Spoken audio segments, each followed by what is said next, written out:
Olá, ouvintes! Bom dia, internautas, ouvintes, sejam muito bem-vindos. A Rádio CBN e o Jornal da Paraíba iniciam agora mais uma rodada da sabatina com os pré-candidatos ao governo do Estado. Eles são de partidos que têm representação no Congresso Nacional.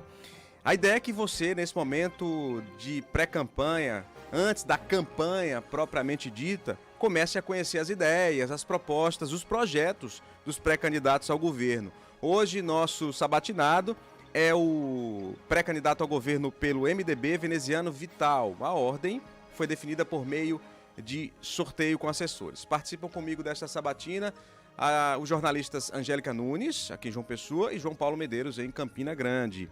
As sabatinas terão 50 minutos de duração aqui no estúdio da CBN, mas com transmissão simultânea no site do Jornal da Paraíba. Se você quiser perguntar, já sabe, manda mensagem para o WhatsApp da CBN, que é o 981 32 4088, 981 32 4088, ou pelo espaço de comentários do YouTube do Jornal da Paraíba. Antes de começar, uma mini biografia do nosso sabatinado. Veneziano Vital do Rego, segundo neto, nasceu em Campina Grande e fará 52 anos, dia 17 de julho, domingo. Próximo domingo. É advogado, presidente estadual do MDB, já foi vereador e prefeito de Campina Grande por 2 mandatos consecutivos, deputado federal. Em abril de 2018, filiou-se ao PSB e se lançou pré-candidato ao Senado Federal na chapa com o João Azevedo, também do PSB à época, com o apoio do então governador Ricardo Coutinho, que também era do PSB. Pré-candidato, muito obrigado pela participação aqui na sabatina CBN Jornal da Paraíba. Bom dia, Laerte. Eu é que agradeço, nós é que agradecemos nas condições que estamos como pré-candidatos postulantes ao governo do Estado da Paraíba. É um momento importante que nós haveremos de ter.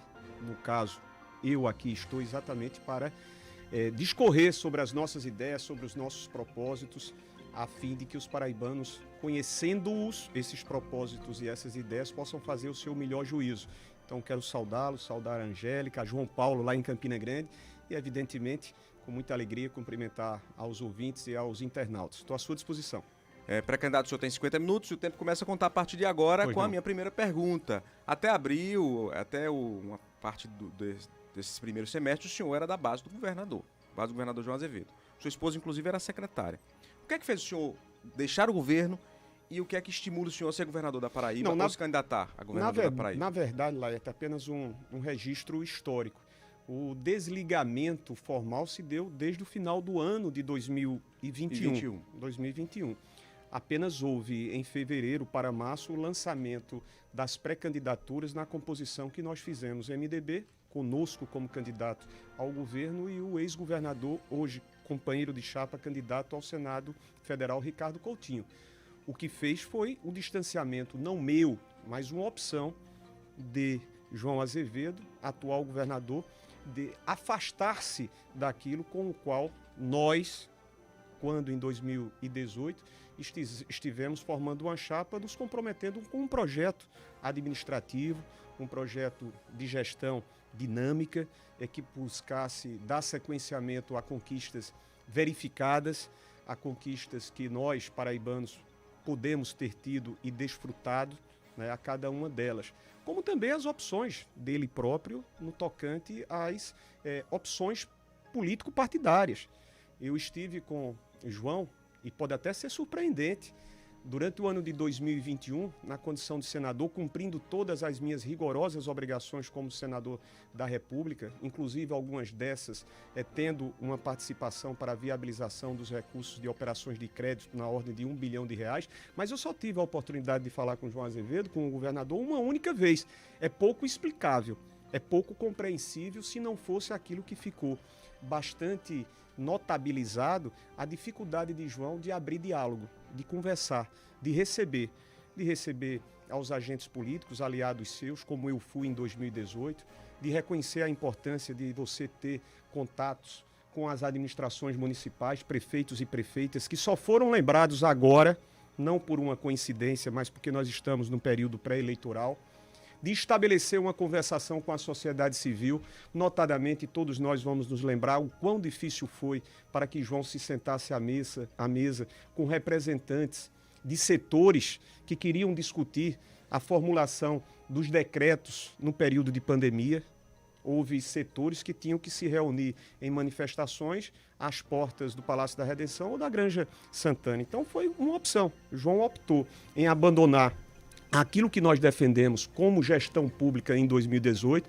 Em 2019 ainda tínhamos alguns momentos para que nós pudéssemos ponderar, existia uma relação. Em 2020, na pandemia, assim o fizemos, mas em 2021 ficou muito claro.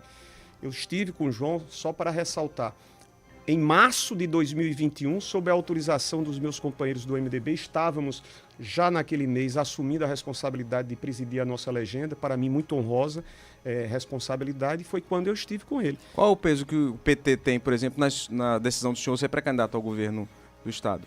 Claro. O peso, não inclusive, havia... do apoio, do possível apoio do ex-presidente Não Lula. há e nunca desconheci, até porque sempre fui de compartilhar e sempre fui de registrar as importâncias. Eu não tomo para mim as responsabilidades dos feitos, das conquistas, não. Eu sempre dividi e sempre fiz esses reconhecimentos, Laerte. O PT, quando entendeu formar essa chapa, compor essa chapa conosco como candidato ao governo, com Ricardo Coutinho como candidato ao Senado, sob o acompanhamento entusiástico, eu não estou exagerando, sob o acompanhamento engajado do presidente Lula, da Executiva Nacional com a presidente Gleisi, traz-nos muita força, porque afinal de contas existem identidades que foram vivenciadas por nós quando eu fui prefeito de Campina Grande, Lula era presidente da República, notadamente em várias áreas, mas principalmente no combate à fome, que nós temos que voltar a fazer. Tanto Lula, quando chegar ao Planalto, como nós, quando chegarmos, tomara que sim, ao governo do Estado. Então, a presença do PT, a presença do presidente Lula, de todos os que fazem o PT e que estão, nesses últimos 3 meses, envolvidos em torno das nossas candidaturas, a minha como governador e a de Ricardo Coutinho, é extremamente relevante. Angélica. Ainda do PT, o senhor votou pelo impeachment da ex-presidente Dilma, algo que vem sendo lembrado não só por opositores, mas por uma ala petista que critica a sua pré-candidatura nessa composição com o PT. O senhor se arrepende desse voto e como vai lidar com essas críticas, levando-se em conta que o senhor está tentando buscar esse palanque exclusivo de Lula aqui na Paraíba?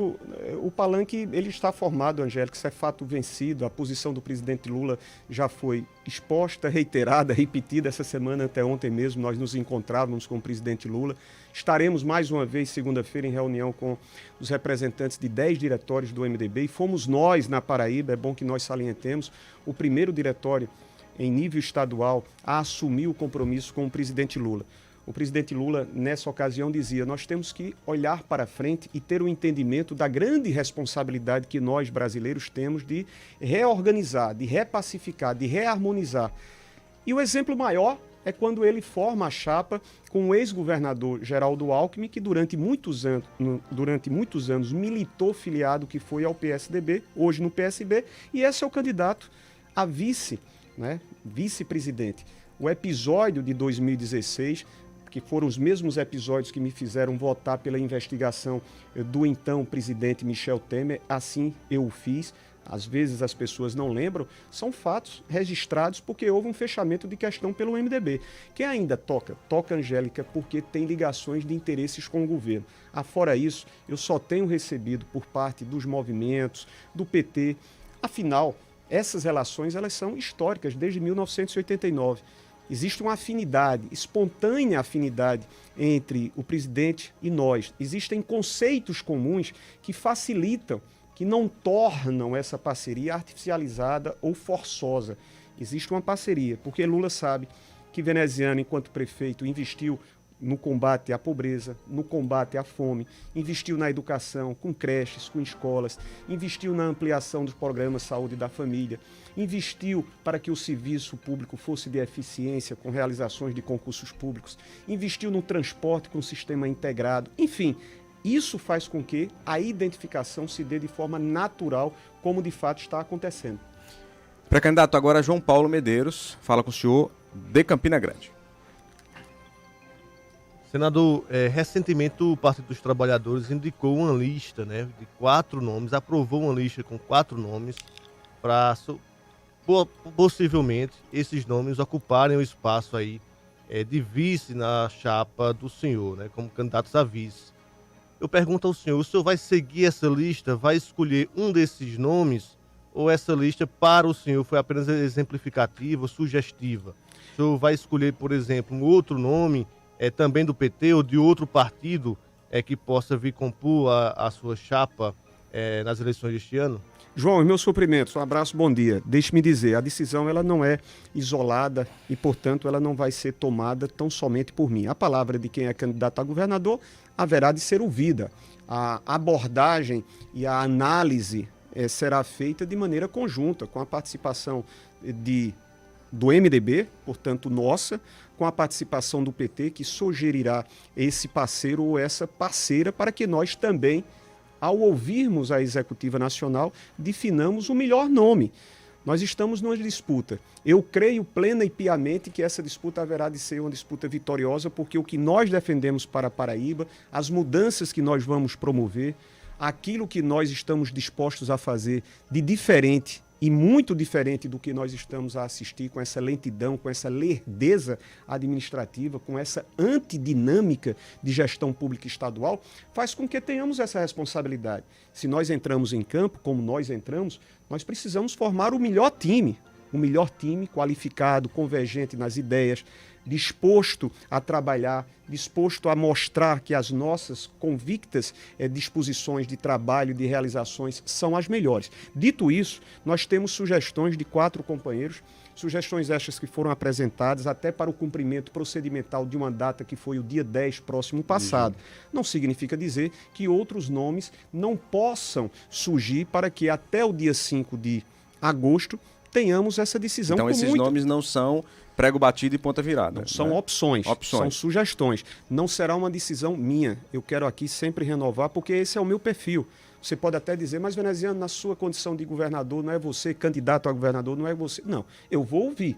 E nós vamos colocar isso, vamos analisar cada um desses nomes, o que é que cada um dos seus perfis quem vai decidir pode trazer, senador, para fortalecer a chapa.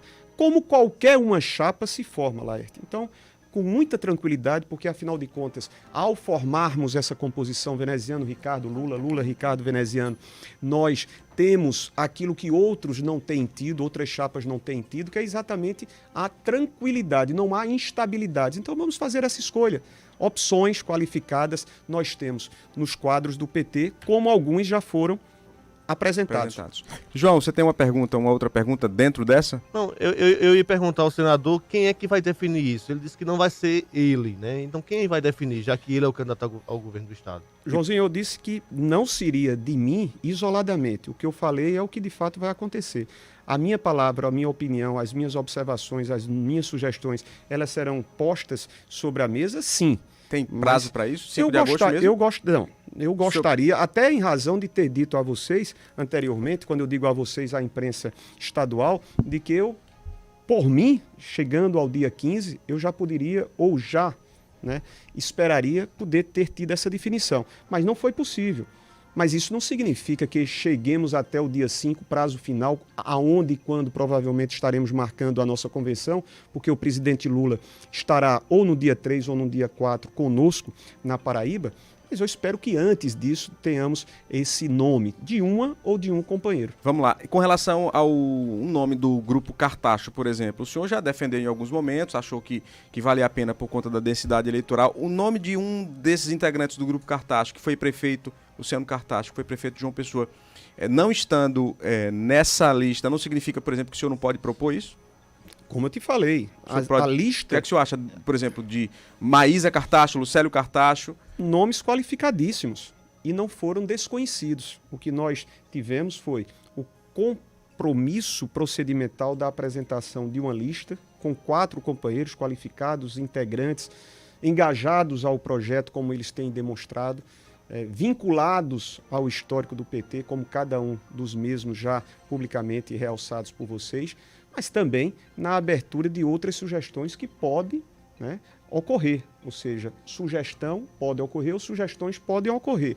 Mencionar o nome da senhora Maísa ou o nome do ex-candidato ao Senado Lucélio é fazer apenas a ratificação daquilo que eu já dissera em outros momentos. Não há como desconhecermos essa importância e, portanto, não há como desconhecer que são opções, ao meu ver, importantes para esse debate.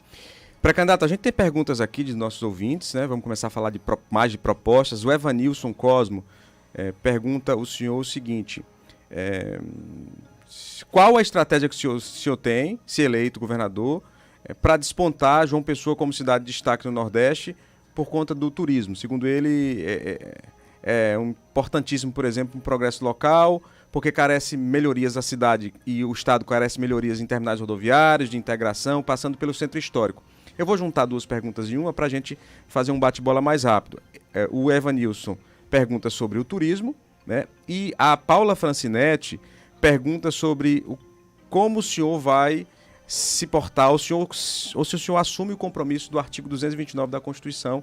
Esse artigo fala sobre a construção de espigões a menos de 500 metros do mar. Se o senhor manterá esse artigo, se vai ter alguma modificação nesse sentido.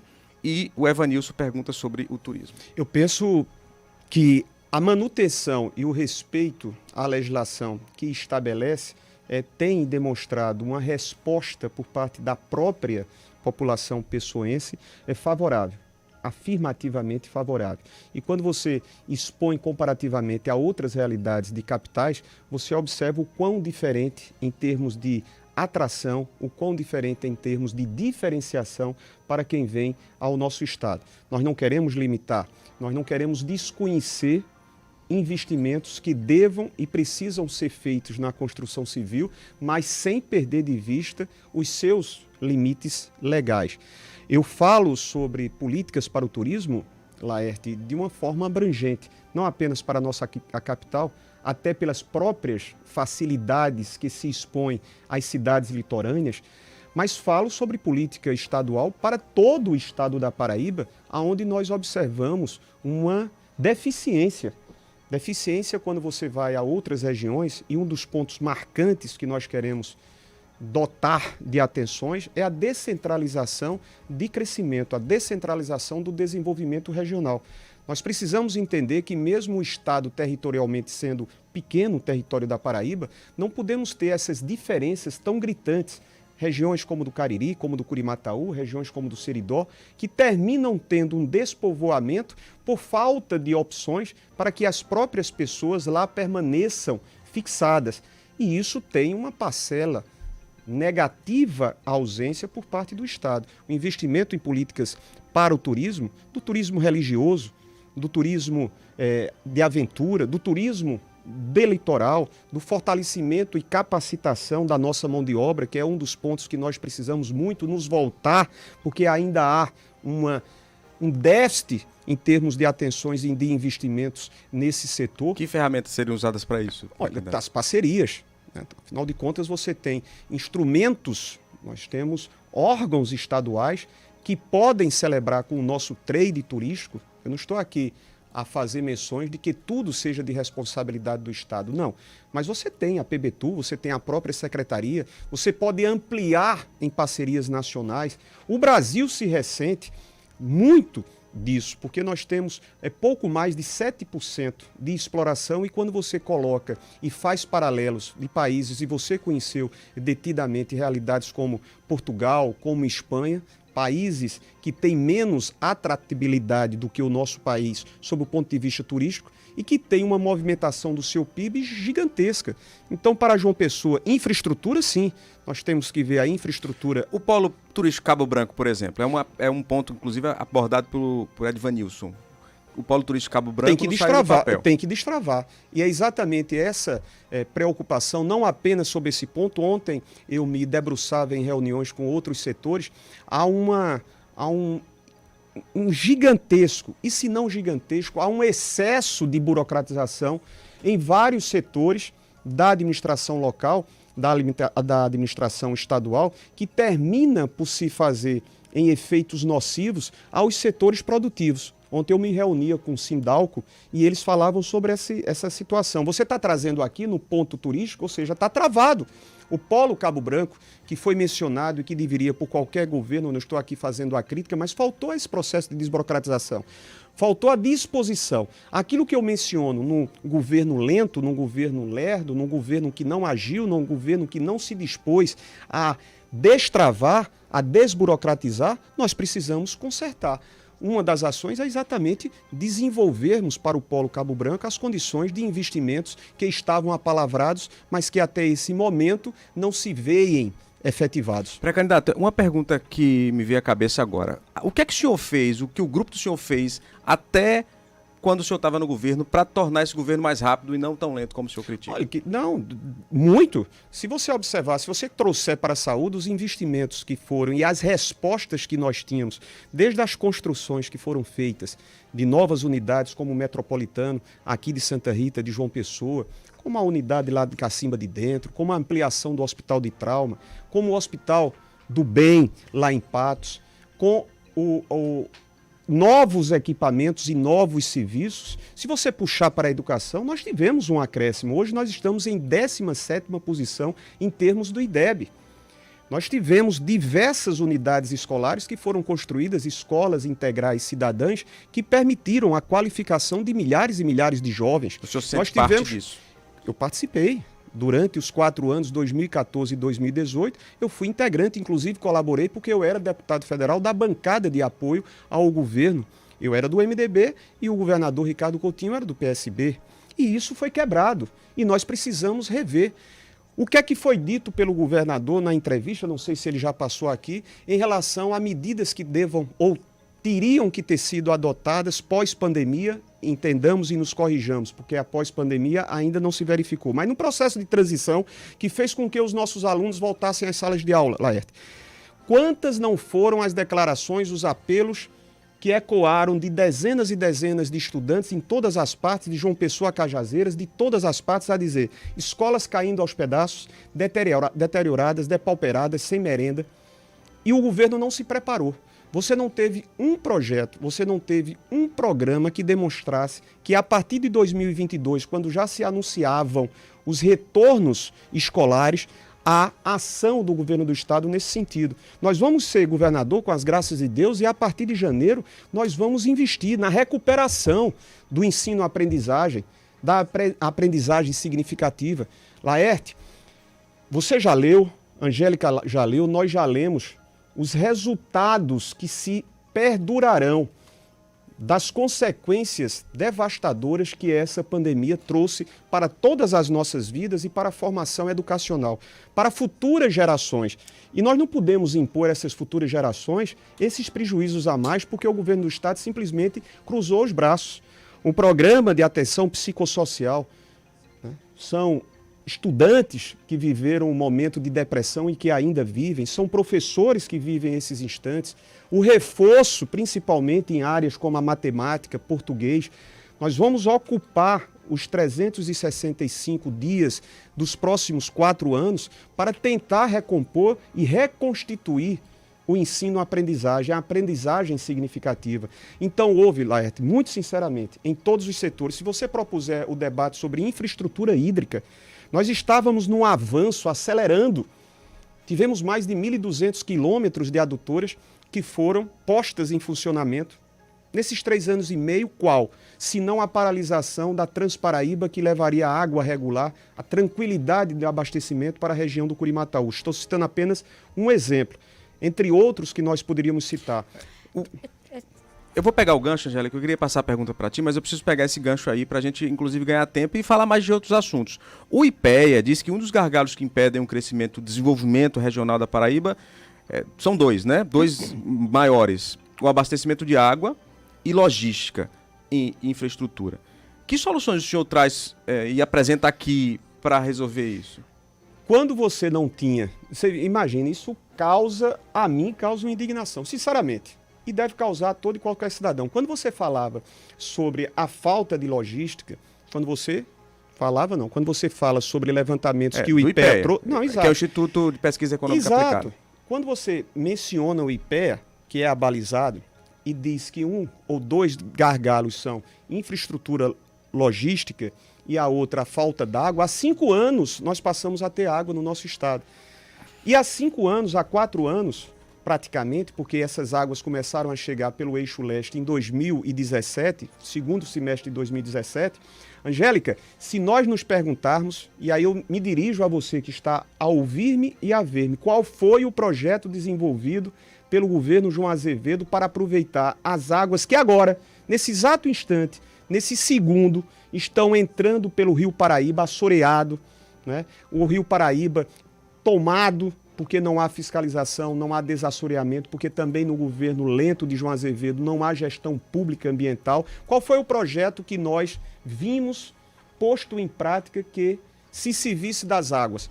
É uma coisa absurda. Se você vivesse outros tempos, onde a transposição do São Francisco e a sua integração não tivesse se efetivado, tudo muito bem, nós temos que aproveitar. Laerte Cerqueira, o meu compromisso é de acabar o isolamento hídrico. E eu não estou dizendo isso como um compromisso vão. A água nós temos. Nós temos pela chegada do eixo norte no sertão, nós temos pela chegada do eixo leste, precisamos acelerar a conclusão do Acauã-Araçagi e o meu compromisso é em janeiro, fevereiro, disponibilizar 7 milhões de reais e autorizar a realização do projeto executivo, que é o que falta para que nós venhamos a dar sequenciamento ao terceiro eixo para o Vale do Piancó. Você já imaginou que João teve durante 3 anos e meio a oportunidade de disponibilizar 7 milhões e meio de reais, o que é nada, para um governo que só fez arrecadar, resolveria a questão do Vale do Piancó e não o fez? Esse é o meu compromisso, porque é um valor pequeno. E isso quem me disse foi o próprio ministro, o novo ministro de Desenvolvimento Regional. Então, não é algo difícil, muito antes, pelo contrário. Acabar o isolamento hídrico, como o Ricardo Coutinho acabou o isolamento de 54 municípios que não tinham acessibilidade entre si através de asfaltamento, é algo plenamente praticável, porque a água nós já passamos a tê-la. Angélica. Então, eu queria puxar a parte da educação. O senhor falou dessa questão da educação, do despreparo, e o senhor votou a favor da redução da alíquota do ICMS. O governo prega, inclusive, que um dos impactos maiores nessa redução é no dinheiro destinado à educação. Caso eleito, como o senhor fará para equacionar essa perda? O governo fala só nesse próximo semestre de 750 milhões, então para o ano que vem é o dobro do mínimo. Pré-candidato, a gente vai para o repórter CBN e o senhor responde após o repórter CBN.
CBN Eleições 2022.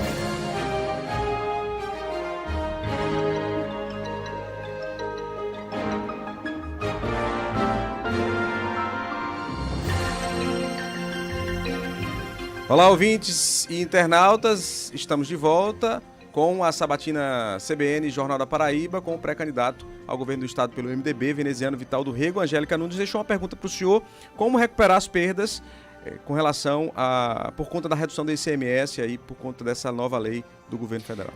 Primeiro, é importante que se registre. Se tem um responsável por situações como estas geradas nos altos preços dos combustíveis praticados nesses últimos anos é o governo federal, é o presidente Jair Bolsonaro. Porque, assumidamente, ele e a sua equipe, leia-se Paulo Guedes, definiu que o padrão seria o preço do dólar, né? Ou seja, o padrão internacional, o que nós não tínhamos antes desse governo. E aí ficamos a galopes vendo semanalmente aumentos sucessivos. Mas essa política de preço, pré-candidato, foi no governo Temer, no governo do MDB. Não, foi antes, implantada. enfim, foi. Eu já não estava, né? Eu já não tinha relações. Eu estou dizendo, mas que se seguiu. Ou seja, que poderia, a partir de 2019, até porque o ex-presidente Temer passou, eu penso, 1 ano e 2 meses. Enfim, as minhas relações nem existiram com o presidente Temer por força de ter me posicionado pelas investigações, as denúncias feitas ao ex-presidente. Mas o que eu quero dizer é que em 3 anos e meio isso poderia ter sido evitado. Sim, poderia ter sido corrigido. Sim.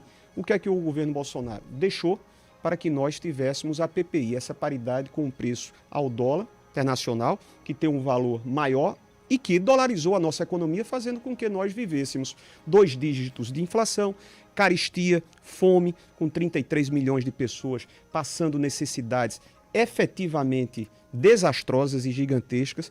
Então, a correção deveria ser por parte do governo. Dito isso, desconhecer que os governos estaduais estavam cobrando percentualmente valores a mais de ICMS sobre esses serviços, não é possível que nós desconheçamos. Os governos nunca receberam tanto, inclusive receberam tanto na crise. Se você faz o levantamento e, paralelamente, observa o quanto o governo do estado da Paraíba arrecadou e que, lamentavelmente, o governo da lentidão, o governo da falta de planejamento, o governo da falta de iniciativa, o governo da falta de comprometimento para combater a fome não fez, não convertendo o que arrecadou, porque só pensou em política fiscal, arrecadar, com ICMS alto, com a inflação aumentando, você observa que era possível. Tanto verdade é, Angélica, que quando nós votamos esse texto, votamos por recompor e derrubamos o veto presidencial para garantir essa recomposição, comprovadas que sejam as perdas dos estados. Então não é justificativa. Não é justificativa que com 18% cobrado de ICMS o governo não possa fazer. Poderá sim. Agora, não dá para você ter um governo que simplesmente se preocupe em arrecadar e não converta em benefício da sociedade. João Paulo. Senador, o senhor se apresenta aqui na Paraíba como candidato do ex-presidente Lula, né, nas eleições deste ano. E como a gente mesmo percebe, é um crítico ferrenho do atual presidente Jair Bolsonaro e do governo federal. Só que recentemente, semanas atrás, o Senado Federal aprovou a PEC dos benefícios sociais, que visivelmente é uma proposta eleitoreira que beneficia o projeto de reeleição do presidente Jair Bolsonaro. Aí eu pergunto ao senhor, o senhor votou favorável a essa PEC dos benefícios sociais, que foi agora referendada pela Câmara Federal. Por que o senhor votou favorável a uma proposta que beneficia o projeto de reeleição do presidente? O senhor teve medo da pressão popular que apoia o aumento do Auxílio Brasil, por exemplo? João, eu e mais 70 senhores e senhoras senadores votamos favoravelmente a PEC, identificando-a com o propósito eleitoreiro, porque não é a sensibilidade do atual presidente em relação aos 33 milhões de cidadãos que estão passando fome. Não é a sensibilidade do atual presidente em relação aos profissionais, né, que fazem dia a dia a economia movimentar-se, os caminhoneiros, até porque os problemas em relação aos caminhoneiros, os problemas em relação ao alto preço de cada combustível, os problemas relacionados aos milhões de desassistidos, de famintos, de pessoas que estão em filas para ter acesso a osso, isso não é de agora. Isso há alguns meses, no início dessa gestão, você já se verificava. O Brasil voltou a estar no trágico mapa da fome da Organização das Nações Unidas. Quando o Bolsonaro se apresenta nesse instante, o faz com esse propósito, de fundo político eleitoreiro.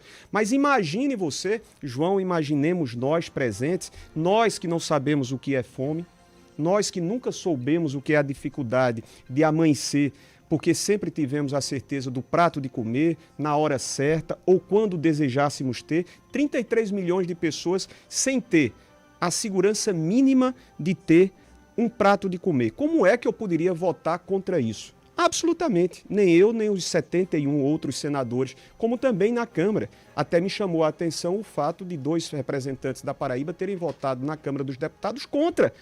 Porque, de fato, é desconhecer essa realidade excruciante. Mesmo Bolsonaro tendo feito para acabar em dezembro essa ajuda de R$1.000 para os caminhoneiros, para acabar em dezembro os R$200 a mais no Auxílio Brasil, rebatizado, que é o programa Bolsa Família do presidente Lula, eu não poderia. Eu não estaria conscientemente bem comigo ao saber que não tinha participado com R$200 a mais para garantir um de comer, como nós costumamos falar, a essas milhões de pessoas. Foi por essa razão que eu votei e votaria, não desconhecendo o propósito do presidente da República, que é o de fazer, por meio dessas medidas, ações que possam produzir, e as pessoas estarão cientes e conscientes que esse é o intuito, propósitos político-eleitoreiros. Você acredita que as pessoas vão entender que é um propósito eleitoreiro? Angélica, levando-se em consideração quando o Auxílio Brasil rebatizou o programa Bolsa Família, você não verificou, notadamente entre nós nordestinos, uma mudança na expectativa eleitoral. Ou seja, você continua, constatando por meio de números que as pessoas sabiam muito bem que não havia política séria, política efetiva, política de combater a fome, política de desenvolver o nosso país com geração de emprego. Hoje nós passamos a ter percentuais maiores e não só foi a pandemia a causadora disso. Então as pessoas têm e vão fazer essa reflexão. Os próprios depoimentos de profissionais caminhoneiros dizem isso. Ou seja, essa ajuda é muito aquém da expectativa que os mesmos nutriam, porque de fato é uma ajuda pequeníssima ante aos aumentos que nós vimos por força de uma política de paridade internacional ao dólar. Pré-candidato, 2 perguntas de ouvintes, internautas aqui. O Josinato Gomes, Sim. Ele pergunta o seguinte: como o senhor tratará a CAGEPA e o DETRAN, órgãos que têm tantos problemas com a população? Primeira pergunta, Josinato Gomes, sobre a CAGEPA e o DETRAN. Josinato, um dos pontos que nós precisamos também resolver definitivamente é a baixíssima eficiência administrativa do nosso Estado. Quando você põe as 27 unidades, 26 estados e Distrito Federal, nós estamos na 23ª colocação em termos de eficiência administrativa. E vou citar um caso. O DETRAN tem 57 postos Ciretrans. E para se resolver coisas simples, você tem que recorrer ao DETRAN da capital. Nós temos que deixar o Estado analógico e avançar com as novas tecnologias. Coisas singelas, simples, não precisam ser resolvidas você tendo que se deslocar de Cajazeiras, 430 quilômetros, para a capital ou de qualquer uma outra parte. Nós vamos acabar com esse centralismo, e esse centralismo ocorreu em razão de quê? Da preguiça, da falta de planejamento, da falta de estímulo a avançar com tantas e tantas ferramentas que as novas tecnologias nos permitem. A CAGEPA eu não vou privatizar. O governador esteve aqui, acho que foi perguntado a esse respeito e não falou a verdade. Quando ele disse que não há um processo de privatização, há sim. E ele só está esperando a conclusão do processo eleitoral na expectativa do que não vai ocorrer, porque ele não vai vencer as eleições, para ele privatizar. Inclusive nas palavras do diretor do BNDES. São reportagens públicas aonde o diretor diz: entre os estados que estão trabalhando o processo de privatização, não é o simples parceria público-privada. Isso que eu ia perguntar. Ele falou em parceria público-privada. Não, é privatização. É entregar o controle da CAGEPA. E esse trabalho foi feito nesses últimos meses com o governo do estado, com o BNDES e com a CAGEPA. E não estou dizendo isso de ouvir dizer. São relatos do diretor responsável do BNDES que estados, depois de Alagoas, estados como a Paraíba, depois do Rio de Janeiro, estados como a Paraíba, encontravam-se como foco das atenções para que esse processo de privatização acontecesse. Eu não vou privatizar Vamos a CAGEPA. lá, Qual com a modelo, CAGEPA pública, com a CAGEPA pública, o senhor vai ter que estabelecer, e a CAGEPA, metas de acordo com o marco legal nos contratos que foram feitos com as prefeituras. Metas do tipo você universalizar a água até 2033, você conseguir esgotamento sanitário 80%, pelo menos na maioria das cidades, até 2033. A Cagepa tem condições de fazer isso de maneira autônoma? O Estado tem condições de fazer isso? Tem sim, porque já se demonstrou, quando melhorou a gestão e a sua eficiência, mostrou a capacidade, sem simplesmente viver essa realidade que você bem menciona, porque recursos também não deixarão de serem postos em acessibilidade. Nós tivemos investimentos feitos pela Cagepa através de parcerias, tanto com órgãos internacionais de financiamento, como também com o próprio BNDES. Não significa dizer que as empresas públicas deixarão de ter a sua existência porque não terão mais acesso a linhas que financiem programas, Laerte. A Cagepa já o fez.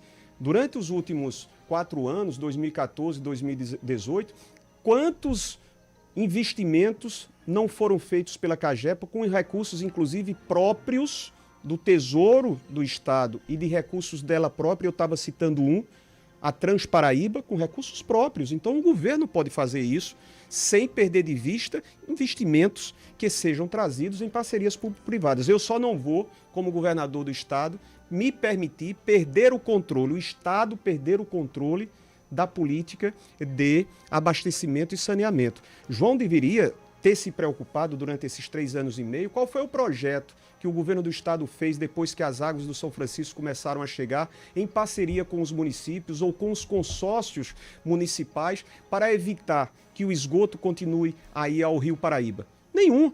O levantamento que foi feito recentemente pelo Tribunal de Contas do Estado, que nos deu conta daquilo que nós sabíamos em relação às escolas que não foram reparadas, que não foram reconstruídas, porque não houve a construção de uma única escola no governo João Azevedo, é o mesmo retrato relativo à péssima gestão ambiental. Não houve gestão ambiental, porque não houve quaisquer investimentos. Então, ele está aguardando, o atual governo está aguardando o processo fim do eleitoral para, caso viesse a vencer, e não haverá de vencer, ele privatizasse a Cagepa. Pré-candidato, eu tenho uma pergunta aqui do Edson Marinho. Ele fala o seguinte: gostaria de saber sobre os 9 inquéritos que o senhor responde na Justiça. Não vai manchar a sua imagem como pré-candidato? Essa é a pergunta que ele faz. E quando se fala em manchar, eu fico pensando, e eu queria perguntar sobre a relação que o senhor tem hoje com o pré-candidato Ricardo Coutinho, que teve a imagem manchada e tem uma imagem ainda muito forte relacionada à Operação Calvário, né, que investiga supostos desvios de recursos públicos aqui na Paraíba entre 2011 e 2018. E aí eu emendo a pergunta. Primeiro a do Edson e depois a minha. O senhor não tem receio? Qual é o peso que a Calvário pode trazer para a pré-candidatura do senhor? Primeiro, meu amigo Edson, é apenas uma questão de atualizar-se na informação. As tentativas que foram feitas, e não foram poucas, contra mim, principalmente pós concluir a nossa passagem em Campina Grande, que eu muito me orgulho, porque foram mais de 3.000 obras que nós celebramos em alegria as suas entregas enquanto prefeito. Os nossos adversários, e sabidamente, historicamente, sempre se comportavam desta forma, lançaram mão da mais ignóbil forma de agredir, né, de violentar, de provocar. Lançar denúncias, fake news, representações. Não foram 9 não, Edson, foram 29 no Supremo Tribunal Federal, e todas elas, meu querido Edson, meus queridos e minhas queridas ouvintes e internautas, todas essas provocações, representações, e sempre respondíamos da forma como não poderia ser diferente, com a tranquilidade de saber que o direito estava ao nosso favor, até porque os fatos eram inverídicos. Todas elas foram arquivadas por força exatamente da inexistência, da procedência daquilo que se reservava em termos de acusação.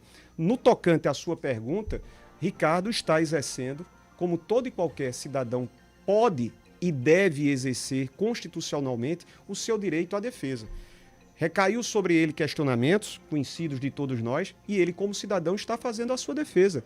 Eu não posso simplesmente desconhecer que constitucionalmente é dado a mim, a você, a Angélica, ao meu amigo e minha amiga, que pode não ter passado por situações como eu passei, como a que Ricardo está passando, e dizer, ele já está condenado. Não, não é dessa forma.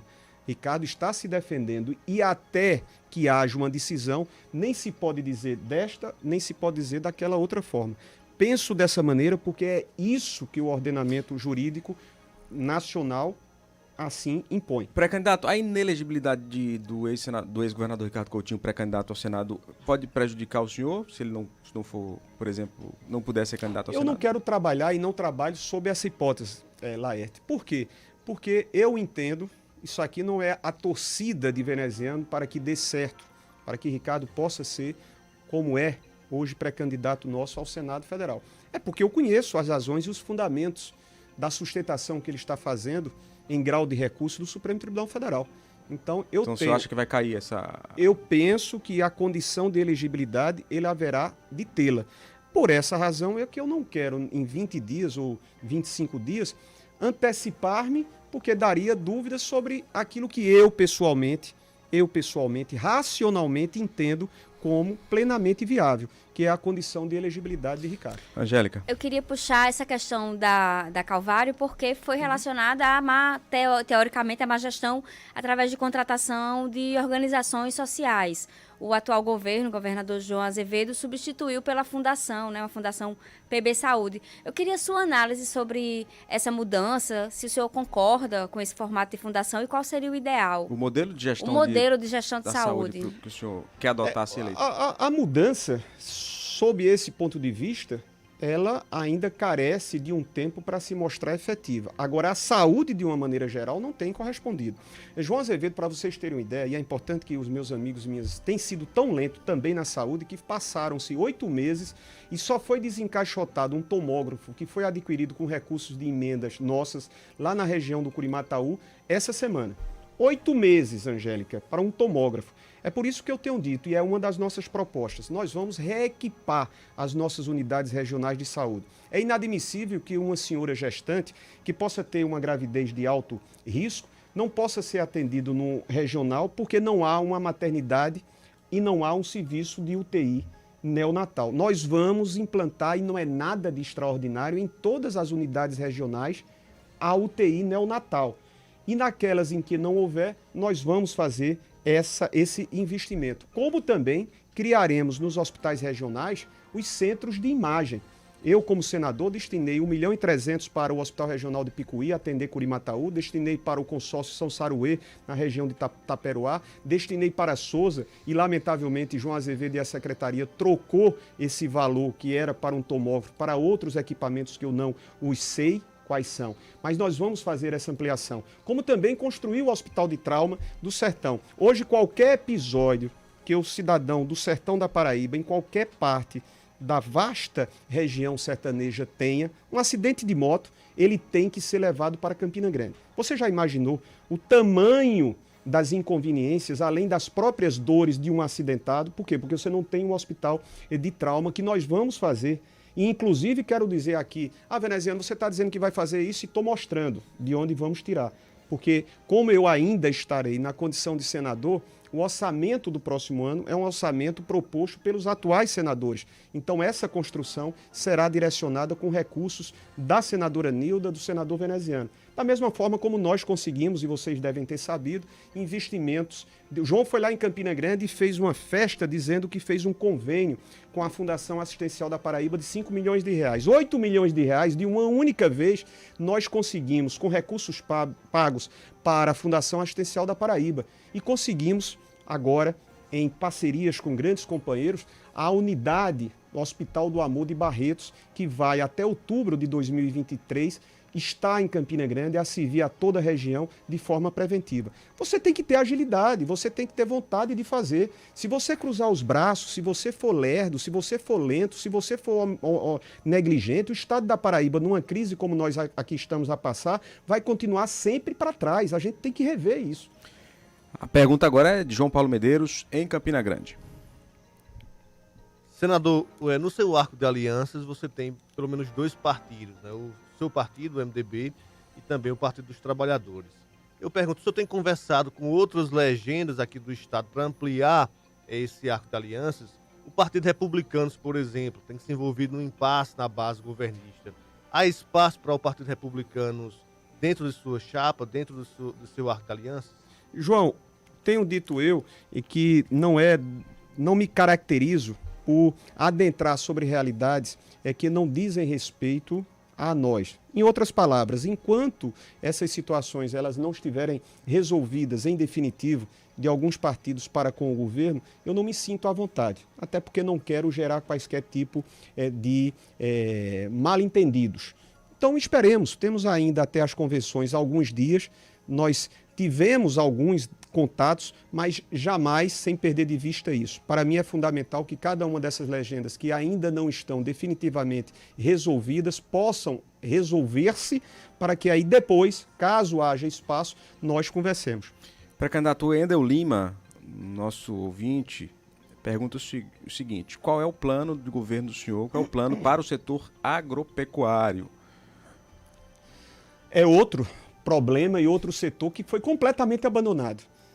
O agro aqui na Paraíba, a pecuária e a agricultura, você também não enxergou, inclusive através de palavras, sem precisar mencionar e invocar os testemunhos, mas de pessoas abalizadas que mostraram a desestruturação dos investimentos que não ocorreram para a pecuária e para a agricultura, a partir exatamente daquilo que eu chamo a atenção dos senhores e das senhoras, o não aproveitamento da água que nós estamos com acesso. Não houve nenhum projeto para tanto, existe uma completa desestruturação na cadeia de gestão na Secretaria de Agricultura, desde as simples realizações das nossas feiras, das nossas exposições, a EMPAER, que foi criada na fusão de outros órgãos, inexiste até funcionalmente, até para que se possa exercer as suas funcionalidades, até para colocar um combustível. Eu tomava conhecimento, o governo do estado estava reservando R$200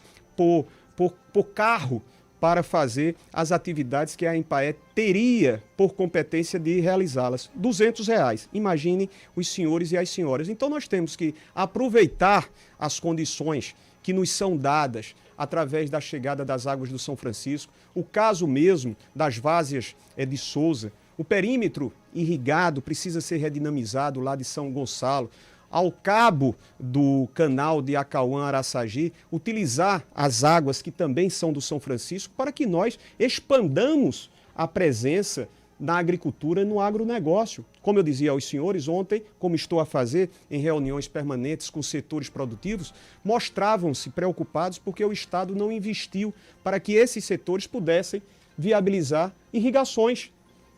A produção para o etanol aumentaria e isso significaria o quê? Significaria responsabilidade também ambiental. Então nós vamos tratar essa questão da pecuária, do agronegócio, dos arranjos. Vou citar um caso muito claro, como se você faz gestão, dá certo. Gera oportunidades, que é um dos maiores problemas que nós temos, emprego e fome no nosso estado. O arranjo lá de Cabaceiras e da Ribeira.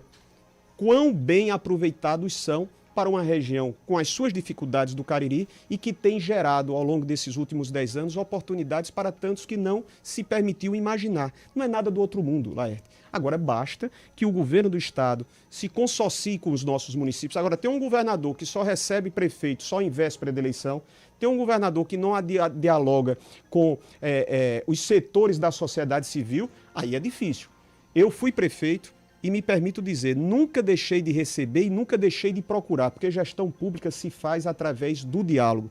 E por ter havido a ausência desse diálogo é que nós estamos em situações precárias, seja na área de saúde, na área da educação, a fome. Nós temos um projeto que é o de investir R$1 milhão por dia. Se você pega o valor utilizado pelo atual governo através dos recursos do Fundo de Combate e Erradicação da Pobreza, menos de 29% foram destinados para o combate efetivo e a erradicação da pobreza. Ou seja, não houve sensibilidade por parte do governo no tocante à fome que campeia no nosso estado. Os dois programas estão na mesa, por exemplo, Restaurante Popular, não timidamente. Não, Laerte, nem de longe, Laerte. Olha, vou te citar outro caso.